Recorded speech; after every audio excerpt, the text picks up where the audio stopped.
ಇಂದು ಅಯೋಧ್ಯೆಯಲ್ಲಿ ಹಬ್ಬದ ಸಂಭ್ರಮ ಸಡಗರ. ಮೋದಿಯಿಂದ ವಿಮಾನ ನಿಲ್ದಾಣ ಉದ್ಘಾಟನೆ. 15 ಕಿಲೋಮೀಟರ್ ರೋಡ್ ಶೋ ಮೂಲಕ ನಮೋ ಅಬ್ಬರ.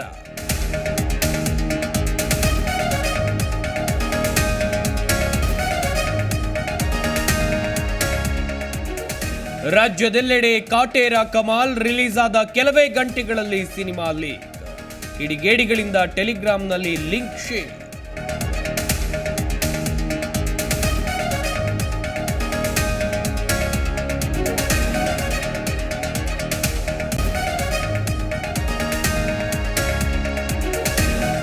ಪ್ರಣವಾನಂದ ಶ್ರೀ ಸ್ವಾಮೀಜಿನೇ ಅಲ್ಲ, ತಲೆ ಕೆಟ್ಟೋರಿಗೆ ಯಾವುದೇ ಉತ್ತರ ಕೊಡಲ್ಲ. ಬಿಕೆ ಹರಿಪ್ರಸಾದ್ ಹೇಳಿಕೆಗೂ ನೋ ಕಾಮೆಂಟ್ಸ್ ಇಂದ ಮಧು ಬಂಗಾರಪ್ಪ.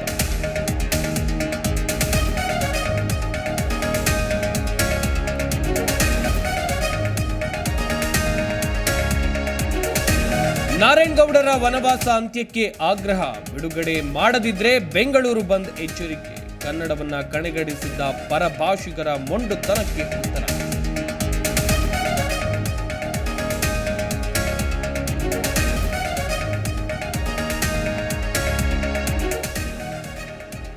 ರಾಜ್ಯದಲ್ಲಿ 700ರ ಗಡಿ ದಾಟಿದ ಕೋವಿಡ್ ಕೇಸ್. ಕಳೆದ 24 ಗಂಟೆಯಲ್ಲಿ 173 ಪಾಸಿಟಿವ್ ಕೇಸ್ಗಳು ವರದಿ.